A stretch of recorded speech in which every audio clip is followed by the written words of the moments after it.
Aleluia, eu quero ministrar a palavra de Deus ao seu coração, ao meu coração nessa noite. E eu gostaria que você abrisse aí a Bíblia, a palavra de Deus. Quantos trouxeram a Bíblia aí? Aleluia. Vamos ler o texto de Isaías, no capítulo de número 6. Isaías, capítulo de número 6.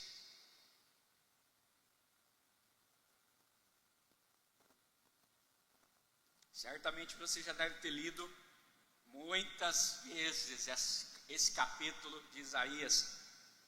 E diz assim o texto da palavra de Deus: No ano da morte do rei Uzias, eu vi o Senhor assentado sobre um alto e sublime trono, e as abas de suas vestes enchiam o templo.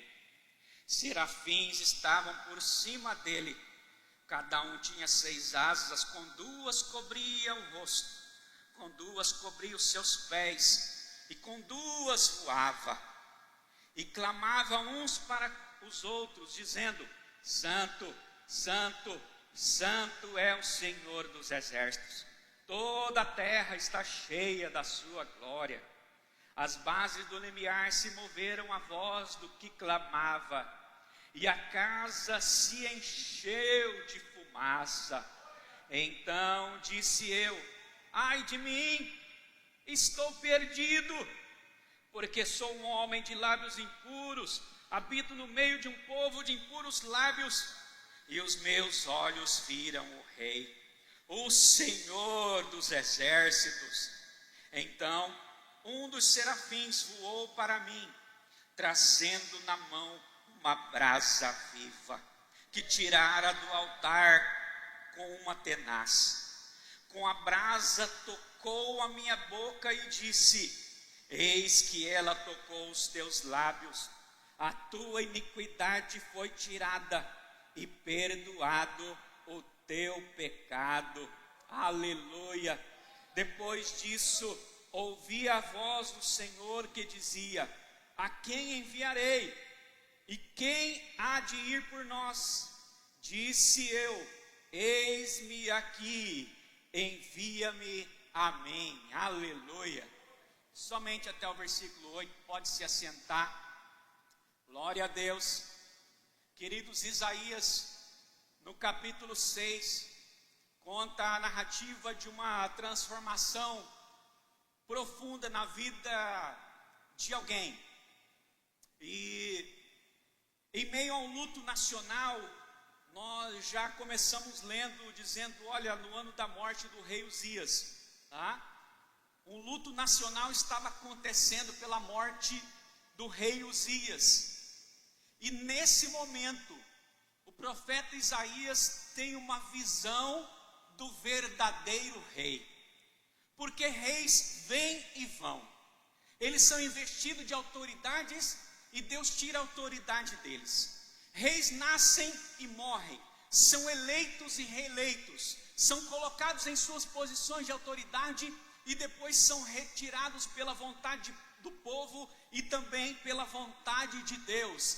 Mas o verdadeiro rei dos reis nunca sairá do seu trono. Ele viverá eternamente. Rei dos reis e Senhor dos senhores. Aleluia. E aí você pode me perguntar: olha, quem era Uzias? Para que a nação toda entrasse em pranto, entrasse em um luto tão tremendo. Quem era Uzias? E Uzias reinou por 52 anos. Por 52 anos durou o seu reinado. E Uzias começou ainda jovem. Aleluia. Sabe com quantos anos? 16 anos. 16 anos Uzias começou a reinar. E Uzias foi um jovem, um rei muito promissor. Ele fez um reino ali de Jerusalém, de Judá, experimentar uma prosperidade sem precedentes, que jamais tinha sido vista ali na época, né? E ele era considerado um herói nacional enquanto estava buscando o Senhor. Sabia disso? Então por isso que quando se menciona o ano da morte do rei Uzias, a nação entra em um luto. Uzias representava uma estabilidade. Enquanto Uzias estava buscando o Senhor, estava liderando, ele trazia uma estabilidade para a nação. E Deus o fez prosperar. E aí depois eu quero que você leia também, anote aí, você que já está anotando, 2 Crônicas, capítulo de número 26. Depois eu quero que você leia, ali está registrada toda a história de governabilidade de Uzias, do rei Uzias. Então Uzias foi alguém muito poderoso, por exemplo, na agricultura, no agronegócio. Ele era alguém que liderava de fato a nação. Ele estava na frente da nação, de várias áreas ministeriais da nação, para que a nação realmente pudesse prosperar. Então, mas a partir do versículo 5 de 2 Crônicas, no capítulo 26, a partir do versículo 15, aliás, a Bíblia diz que o poder toma conta do coração de Uzias. Então até então ele estava governando na presença de Deus, fazendo aquilo que agradava o coração de Deus, mas então o poder toma conta do seu coração. Você já viu essa história em algum lugar? O poder é muito perigoso, a gente precisa saber lidar com ele, e toma o coração de muitos governantes, de muitas pessoas investidas de autoridade. E a partir desse versículo vem então o seu declínio, porque agora ele não precisava mais do Senhor, agora ele já não buscava mais o Senhor como ele buscava antes, agora ele não valorizava mais a presença de Deus como ele valorizava antes. Então ele teve uma forte enfermidade e ele se declinando, na presença de Deus e na nação. Certamente a nação sofreu com isso. Então ele morre. Então vem o fim de uma era de prosperidade. E aí a Síria, que era uma nação muito poderosa, com um exército muito poderoso na época, se levantou contra Judá, e uma crise de incertezas no coração da nação começa. E agora, Uzias morreu. O que vai ser da nação? O que vai ser de nós? E assim, irmãos, como Isaías estava vivendo esse tempo, ele estava contemplando tudo isso que estava acontecendo na nação, ele estava vendo todo esse processo. E aí Isaías estava vivendo um tempo de distração. Isaías estava vivendo em um tempo onde as pessoas estavam distraídas. Distraídas com o que, pastor? Eles estavam olhando para Uzias, eles estavam olhando para a nação. As pessoas estavam distraídas com a prosperidade da cidade, da nação toda, E assim nós vivemos esse tempo. Nós estamos vivendo um tempo de pós-modernidade, nós estamos vivendo um tempo de muitas informações, na verdade excessos de informações. Nós temos informações demais. Nós vivemos um tempo hoje de muitas redes sociais, As pessoas às vezes passam mais tempo em redes sociais do que lendo a Bíblia, do que buscando a Deus. Nós estamos vivendo um tempo de tecnologia muitíssimamente avançada, onde as empresas começaram a dispensar seus funcionários e colocaram robôs nas linhas de produção, Já vi pelo menos isso acontecer em 4 grandes empresas nesse mundo, anunciadamente em suas plataformas. Então nós vivemos um tempo de distração, um tempo de muitas opiniões, um tempo de muitas pressões, e era o mesmo tempo que Isaías estava vivendo ali na nação. Parece que as coisas não mudam muito, entra ano e passa ano, elas não mudam muitas coisas, elas permanecem da mesma forma. E aí as pessoas estavam olhando para esse tempo de distração naquela época, e hoje também as pessoas estão olhando para esse tempo de distração. A pergunta é: para onde eu e você estamos olhando?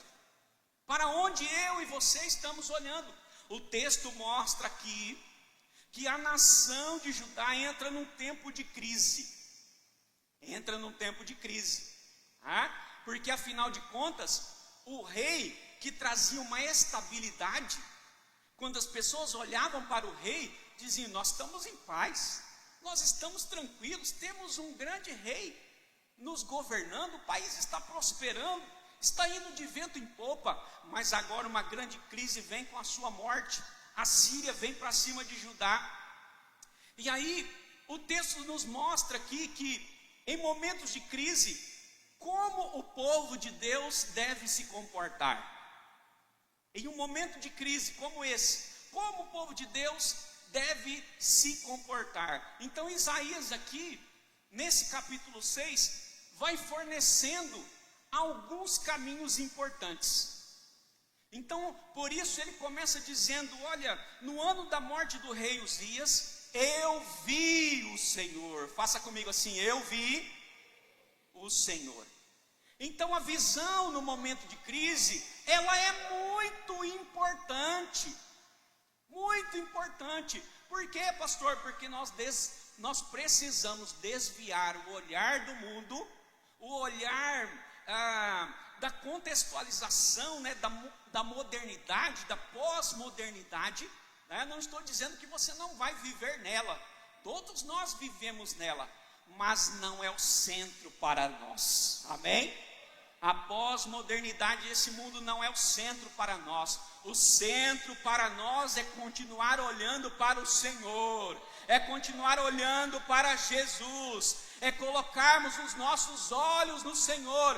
Por isso Isaías disse: eu vi o Senhor. Era um fato, o rei Uzias morreu, uma crise estava vindo, mas ele olhou para o Senhor. Talvez alguma crise está vindo por aí na nossa nação, na nossa cidade. Talvez você está passando por um momento de crise, né, na sua vida, em alguma área da sua vida. Mas tudo muda quando você olha para o Senhor. Então, qual é o caminho que Isaías nos fornece aqui, pastor? Primeiro, tirar os olhos do mundo e olhar para o Senhor. Então, no ano da morte do rei Uzias, eu vi o Senhor. Então Isaías estava vendo, ele estava cercado por uma crise nacional, mas ele viu o Senhor. Grave algo no seu coração: Uzias representava estabilidade. Sabe quando tudo vai bem na nação? Era Isaías. Mas agora havia uma incerteza: o seu trono fica vazio com sua morte. Mas quando Isaías vê o Senhor assentado num alto e sublime trono, ele estava dizendo: o Senhor está no seu trono e ficará por lá eternamente. Uzias não estava no trono, mas o Senhor continua no trono, acima de todo o trono, porque Ele é o Rei dos reis, Ele é o Senhor dos senhores. Aleluia! Então quero dizer algo para você, querido, nessa noite. A pós-modernidade também traz instabilidade. A pós-modernidade traz muita instabilidade, relativismo, imediatismo. As pessoas estão imediatistas, elas querem tudo para ontem, né? Tudo está muito relativo, tudo é relativo, as opiniões das pessoas mudam. A palavra de Deus já não está contando mais. Há muita superficialidade na pós-modernidade. Tanto que uma mensagem, por exemplo, que dura 30, 35 minutos, as pessoas não estão conseguindo ouvir mais uma mensagem de 30 minutos. As pessoas não estão conseguindo mais nem ver um vídeo mais de 30 segundos, de 15 segundos. Já é muito tempo para as pessoas. Sabe, nós estamos vivendo em um tempo assim, onde há muito culto a imagens, culto às personalidades, culto àqueles que são os ídolos, né? Estão por aí, têm os seus nomes, né? Mas o reino dos homens está com os seus projetos de poder. Amém? Os governos estão com seus projetos de poder. O homem, ele tem ganância pelo poder.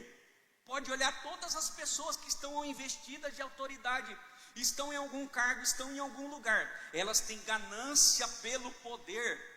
tá? E sabe o que acontece? Tudo isso é transitório. Todo projeto de poder nunca vai se sustentar, nenhum deles. Sabe por quê? Porque eles sempre acabam vazios, como o trono de Uzias. Eles sempre vão acabar vazios, mas o plano de Deus, aleluia, o trono de Deus nunca está vazio. A Bíblia diz que os planos de Deus não podem ser frustrados.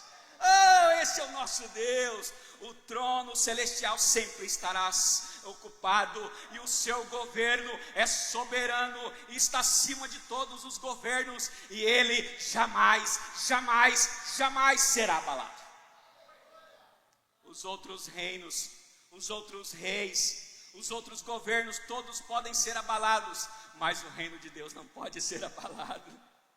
Ah, querido, redes sociais e tecnologia podem roubar a nossa atenção, podem até moldar a nossa identidade e determinar os nossos valores. Nós precisamos estar atentos a isso. Precisamos saber usá-las para um benefício do reino dos céus. Então, o que precisamos fazer hoje, pastor? Nós precisamos parar de permitir que o mundo dite a nossa visão. Quem tem ditado a sua visão? Aquilo que você vê na internet, aquilo que você lê, aquilo que você assiste na televisão, as notícias ruins, as crises que estão vindo. Ei, eu quero dizer para você, Isaías estava olhando para o Senhor. Havia uma crise estabelecida na nação, a estabilidade parecia que tinha ido embora, mas Isaías estava olhando para o Senhor. Para onde você está olhando? Para onde a sua visão está olhando nesses dias? Nós precisamos redirecionar a nossa atenção para o Senhor e parar de olhar para essa pós-modernidade. Tudo passa, mas a palavra do Senhor não vai passar. Tudo que você está olhando é transitório, vai perder as suas emoções, vai perder as suas razões, tudo é moda hoje, o que está na moda amanhã não está mais, mas a palavra do Senhor não passa jamais. A palavra do Senhor não sai das nossas vidas, não sai do nosso coração, não sai do nosso interior. Então nós precisamos priorizar tempo de devoção. Sabe o que é um tempo de devoção? É o cultuar, é estar em silêncio com Deus, é gastarmos mais tempo na presença de Deus. Foi o que Deus estava fazendo com Isaías, estava levando Isaías a olhar para o Senhor. Ei, nós precisamos gastar mais tempo com Deus, nós precisamos gastar mais tempo com a palavra de Deus, nós precisamos investir mais tempo para a igreja, amém? Nós precisamos passar mais tempo olhando para a igreja, olhando para nós, o que eu sou como igreja, o que nós somos como igreja. Nós temos que passar mais tempo olhando para o Senhor, pensando igreja, vivendo igreja, passar mais tempo pregando o evangelho, ganhando almas para Jesus. Ei, nesse tempo nós somos chamados para olhar para o Senhor. Então quando nós olhamos para o Senhor, a nossa visão se realinha, aleluia. Ela se alinha novamente. Se você não estiver olhando para Deus, hoje é dia de você olhar para Ele, e a sua vida vai mudando, o seu coração vai se acalmando. Sabe por quê? Tem muita gente com o coração agitado, porque tira o olhar do Senhor. Ele olha para a enfermidade, ele olha para a circunstância, ele olha para a finança, ele olha para a crise que se estabeleceu na família, e para de olhar para o Senhor, e aí o seu coração se agita. Ei, é momento de você realinhar a sua visão e olhar para Jesus, continuar olhando para Ele, porque a presença de Deus recoloca tudo no lugar novamente. Mas você só precisa olhar para Ele. Segunda coisa importante aqui que Isaías nos fornece no caminho de continuar olhando para o Senhor, buscar a revelação por meio da sua palavra, aleluia. O versículo 2 e 4 diz: e os serafins clamavam: santo, santo, santo é o Senhor dos exércitos. E aí quando você lê na Bíblia, e aparece 3 vezes na Bíblia uma palavra, uma menção, aqui em hebraico serve para enfatizar os atributos de Deus. Ou seja, Deus é santo. Diga para o seu irmão: Deus é santo. Então a revelação de Deus não vem da cultura desse mundo. Ei, presta atenção, olha aqui para mim. A revelação de Deus não vai vir através da cultura desse mundo. Ela vem pela palavra de Deus. A revelação vem pela palavra de Deus. O texto diz que Isaías viu a santidade de Deus. Essa visão moldou a sua teologia, a sua vida. E hoje, irmãos, nós temos acesso direto à revelação escrita das Escrituras. Você sabia que tem alguns países perseguidos, onde os cristãos são perseguidos, que eles não têm nenhuma página dessa da Bíblia para ler? Você sabia disso? Tem lugares em nações que é proibido ler a Bíblia. As autoridades queimam a Bíblia. E sabe, eu me lembro bem do missionário que estava um dia no campo, e aí eles estavam com uma página da Bíblia, e eles dobravam a página da Bíblia, e eles escondiam as escrituras, e aí eles passavam um para o outro, e aí eles brigavam depois para ler a Bíblia, e era só um salmo da Bíblia que tinha naquele folhetinho, e eles faziam uma escala para ler o salmo. Ele dizia: olha, eu preciso ler de novo, porque é a palavra de Deus. É a palavra que traz revelação para todos os dias para mim. E era só um versículo, mas o Senhor continuava falando com a igreja, mesmo perseguida, mesmo impedida de ler todo o cano do Novo Testamento, do Antigo Testamento. Eles continuavam andando pelas Escrituras. Querido, e hoje nós temos acesso livre. Você pode ler a Bíblia de manhã, de tarde, de noite, de madrugada. Você pode buscar o Senhor fala com você, e você fala com Ele, aleluia. As revelações de Deus vêm para aqueles que o buscam, aleluia. E como nós buscamos a Deus, irmãos? Lendo a palavra. É lendo a palavra de Deus que nós vamos buscando ao Senhor, aleluia. Então, quando lemos, meditamos nessa palavra, ouvimos essa palavra, e Deus se revela a nós, amém? Deus tem se revelado a você. O que acontece, pastor, então, quando nós começamos a ler a palavra, quando consideramos a Escritura como principal e única revelação da nossa vida? Primeiro, nós conhecemos mais quem Deus é.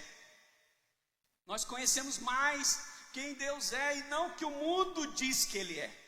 Por exemplo, quando às vezes você pergunta para as pessoas lá fora: quem é Jesus? Eles dizem assim: Jesus é um mestre.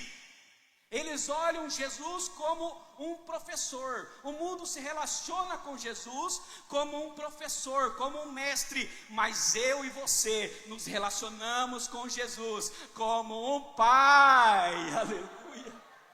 Ele é nosso mestre, Ele nos ensina, mas nós somos família de Deus, nós nos relacionamos com nosso Pai, aleluia.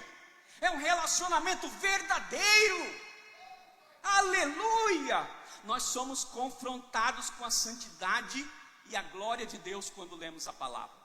Quando nós lemos a palavra, nós vemos o quão pequenininho nós somos e quão grande Deus nós servimos. Um quão grande Pai nós temos, com um coração enorme, com grande amor sobre as nossas vidas. Quando nós lemos a Bíblia, a nossa percepção espiritual é ajustada. Você consegue perceber os tempos, você consegue perceber o que está acontecendo na sua célula, você consegue perceber o que está acontecendo na vida do seu filho, você consegue perceber o que está acontecendo na sua vida, na vida do seu cônjuge, você consegue perceber o que está acontecendo na igreja, você consegue perceber as coisas espirituais que estão acontecendo. Mas porque você está lendo a palavra, a nossa percepção é ajustada. Deus se torna grande, nós reconhecemos o nosso lugar de pequenez. Aleluia. Então, sem palavra, irmãos, não há visão, e sem visão não há transformação. Não acontece. Então, o terceiro passo aqui, que Isaías nos ensina aqui, para que nós possamos continuar olhando para o Senhor, a intimidade com Deus nos leva ao arrependimento. Aleluia. Então disse eu: ai de mim, estou perdido, porque sou um homem de lábios impuros, e habito no meio de um povo de impuros lábios. e os meus olhos viram o Rei, o Senhor dos exércitos. Ah, queridos, quanto mais vemos a Deus, mais nós vemos a nós mesmos. Sabia disso? Muitas vezes nós não conseguimos mais olhar para nós e ver o que está acontecendo na nossa vida, porque a gente parou de olhar para Deus há muito tempo. A gente parou de ter visões com o Senhor há muito tempo. Isaías era um profeta, era um homem piedoso, mas diante da santidade de Deus, ele percebe a sua impureza. Poderíamos dizer, não, mas Isaías não, Isaías é um homem santo, alguém consagrado, que vai fazer muitas coisas, um homem de Deus, um homem piedoso. Mas mesmo assim, diante da santidade de Deus, ele percebeu a impureza na vida dele. Ele percebeu. Então, quando nós entramos em contato com a santidade de Deus, toda a pretensão humana é desfeita. Quando a gente entra em contato com a santidade de Deus, não tem aquele negócio de bater no peito e falar, eu sou bonzão mesmo. Não, eu sou a mulher de Deus da igreja. Não tem isso. Quando a glória de Deus vem sobre a nossa vida, a santidade do Senhor, quando a gente vê a santidade de Deus, nós começamos a ver o pecado que está em nós. Nós começamos a ver as falhas que há em nós. Então, a verdadeira espiritualidade não produz orgulho, produz quebrantamento. Aleluia. Diga para o seu irmão, a verdadeira espiritualidade não produz orgulho, produz quebrantamento. Presta atenção o que diz a palavra. O momento natural, o movimento natural da intimidade é: ai de mim. Se você está vivendo em santidade, você precisa estar dizendo isso: ai de mim porque ainda não sou um bom marido, ai de mim porque eu ainda estou longe de ser uma esposa, de Provérbios capítulo 31, ai de mim porque eu ainda preciso melhorar como filho, como diz o livro de Efésios, ai de mim, ai de mim, ai de mim. Todas as vezes que você estiver dizendo essa frase, que você estiver dizendo essas letras, você estará no caminho certo. Você estará no caminho certo. Então, todas as vezes que o movimento natural da intimidade é ai de mim, você começa a reconhecer as suas falhas. Você começa a dizer: ai de mim, eu poderia ter sido um líder melhor esse ano.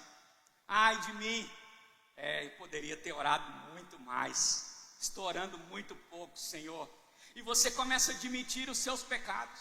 Realmente eu fiz isso. Eu parei de orar, eu parei de ler a Bíblia, eu parei de jejuar. Não estou honrando meus pais, não estou honrando a minha família como deveria, estou gastando mais do que recebo, Realmente você começa a admitir os seus pecados. Mas tem gente que não admite mais não.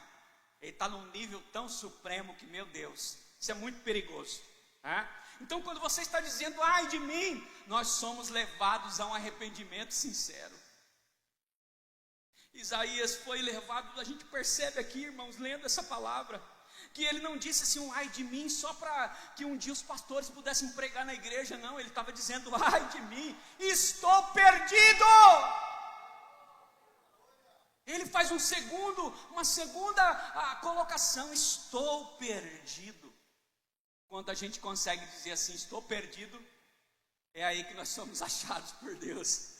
Porque na palavra é assim, queridos, é assim, Nós precisamos ser levados a um arrependimento sincero, precisamos nos deixar ser levados a esse arrependimento sincero.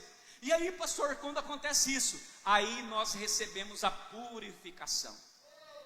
Aí, quando isso acontece na nossa vida, vem a purificação. Olha só o que diz o versículo 6. Então, só depois disso, olha só. Então, um dos serafins voou para mim, trazendo na mão uma brasa viva que tirara do altar com uma tenaz. Com a brasa tocou a minha boca e disse: eis que ela tocou os seus lábios, a tua iniquidade foi tirada e o teu pecado foi perdoado. Ei, arrependimento não destrói não, arrependimento liberta. Sabia disso? Arrependimento liberta. A brasa no altar não veio para ferir Isaías, mas para purificar. Não veio para ferir os seus lábios, mas veio para purificá-lo da presença de Deus. Deus não revela pecado para condenar, mas para restaurar. Foi isso que ele estava fazendo na vida de Isaías. É isso que muitas vezes ele quer fazer na nossa vida e a gente não entende, a gente não compreende, a gente luta para não admitir o nosso pecado, a nossa falha.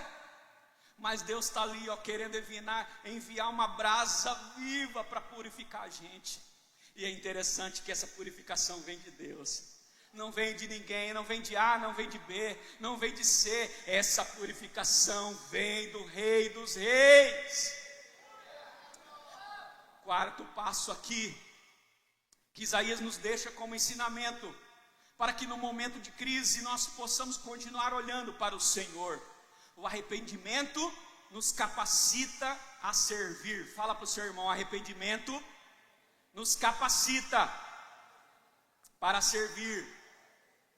E o versículo de número 8 diz: depois disso ouvi a voz do Senhor que dizia: a quem enviarei? E quem há de ir por nós? Disse eu: eis-me aqui, envia-me a mim. Então a gente vê aqui, irmãos, que depois do quebrantamento vem o envio. Depois do quebrantamento vem o envio. Deus não chama perfeitos, mas Ele chama os purificados. Aleluia. Irmãos, Deus é tão lindo, Deus é tão glorioso, tão poderoso. A visão gera a missão. Olha só isso. A visão de Isaías gerou a missão que ele precisava continuar. Para onde eu e você estamos olhando?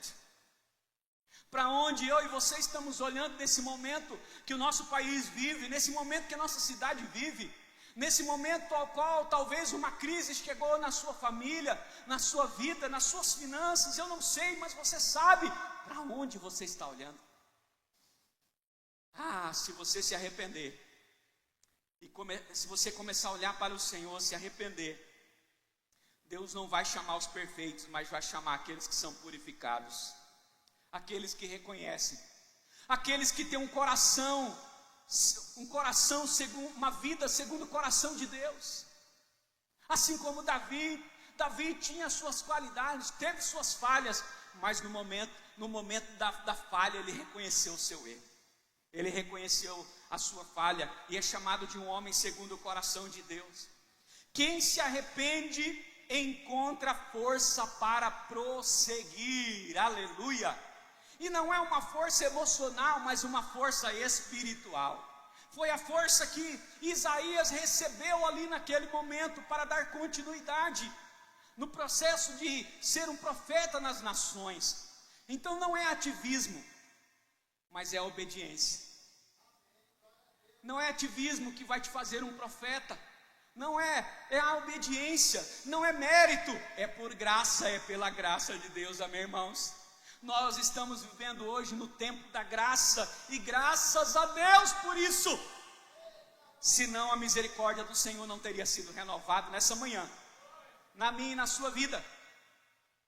Você percebe aqui nesse texto que o ai de mim sempre precede o eis-me aqui. O ai de mim sempre vem antes do eis-me aqui. Porque enquanto a gente não diz ai de mim, parece que tudo bloqueia a gente. Se tem um demônio para expulsar, a gente fala: não vou não. Se tem uma célula para abrir, não. Deixa o irmão Leandro abrir essa célula. Não, eu não. Se tem um instrumento para tocar, não vou não. Por quê? Porque tudo tem um sentimento de culpa, tudo tem uma acusação do diabo. Mas quando você reconhece o seu pecado, quando você reconhece que já foi tudo consumado na cruz, quando você pede perdão pelo seu pecado, querido, quando você diz ai de mim, então depois você vai poder dizer: Senhor, eis-me aqui. Eis-me aqui para aquela bateria, eis-me aqui para o ministério de louvor, eis-me aqui para ajudar, eis-me aqui para ser um líder de ministério, eis aqui para mim ser um líder de célula, eis-me aqui, Senhor, para orar pelos enfermos e eles serem curados nos hospitais. Quanta gente não ora pelas outras pessoas, porque ele não diz ai de mim. Alguém pede uma oração para ele, ele tem medo de orar.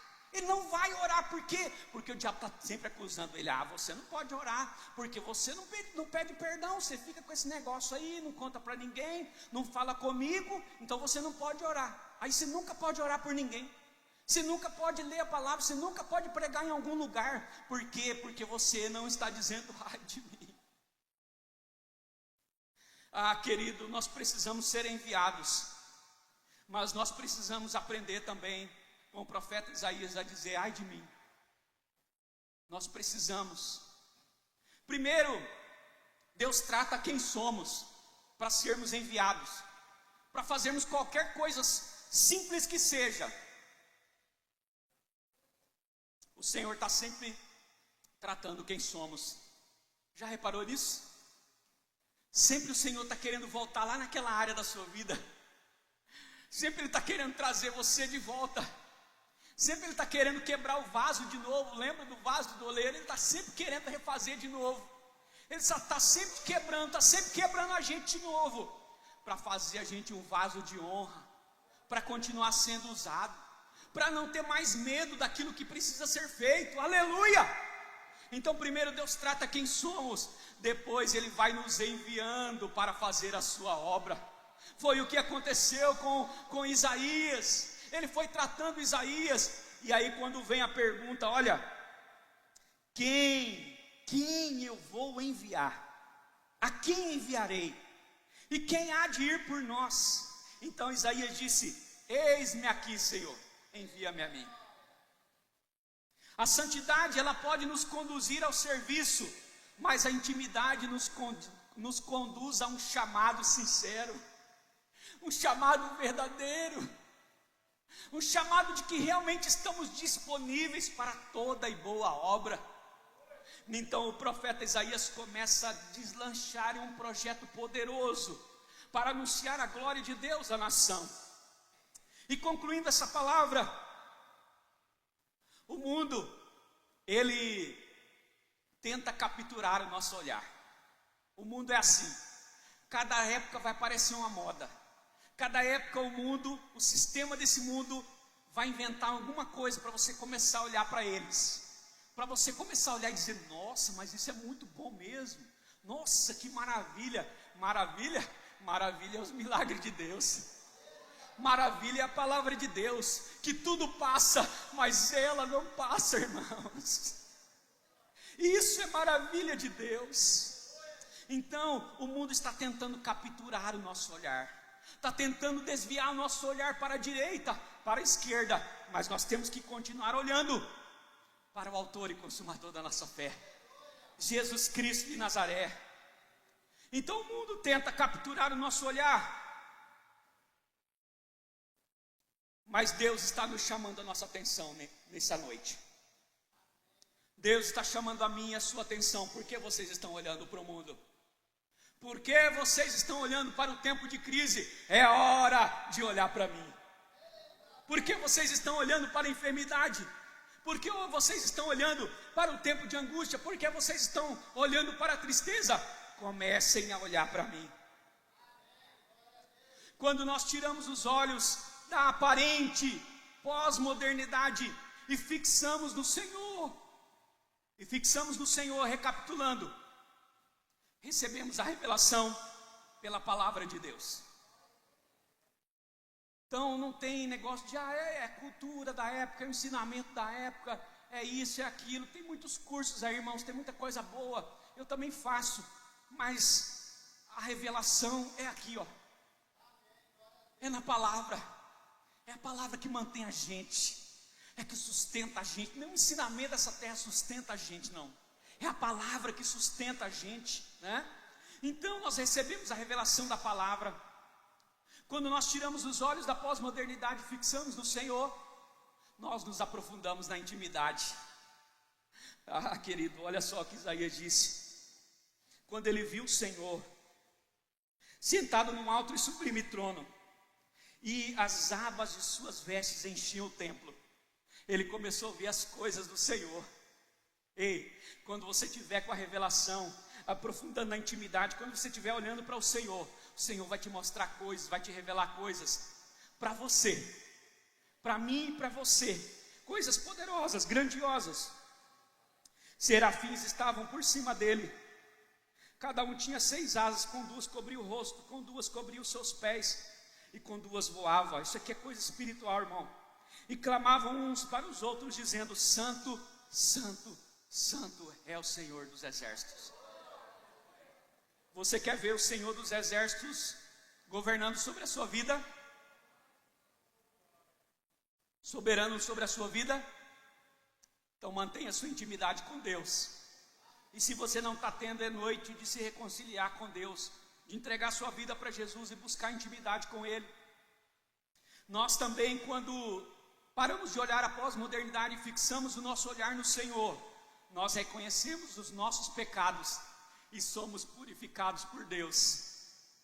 A purificação acontece vinda do Senhor, e aí nós recebemos o perdão. Quando é algo que vem de Deus, a gente recebe o perdão. E aí, queridos, nós estamos prontos para toda boa obra. Quando alguém disser: tem um demônio para expulsar ali, você não vai chamar nenhum pastor da igreja, você mesmo vai lá. Quando tiver uma obra para ser feita, você mesmo vai lá, debaixo da graça, é claro, comunicando sempre a sua liderança, mas você vai estar sempre ali, né, na presença de Deus, e vai receber a purificação do Senhor. E outra coisa que vai acontecer, quando nós tiramos os nossos olhos da pós-modernidade e fixamos no Senhor, nós somos enviados com autoridade e propósito. Foi o que aconteceu com Isaías. Ele foi enviado, ele disse: eis-me aqui, envia-me a mim, aleluia. Sabe por quê? Pecado perdoado, coração leve, intimidade com Deus, vendo a glória do Senhor. O que ele disse? Eis-me aqui, pode me enviar, Senhor, pode me enviar.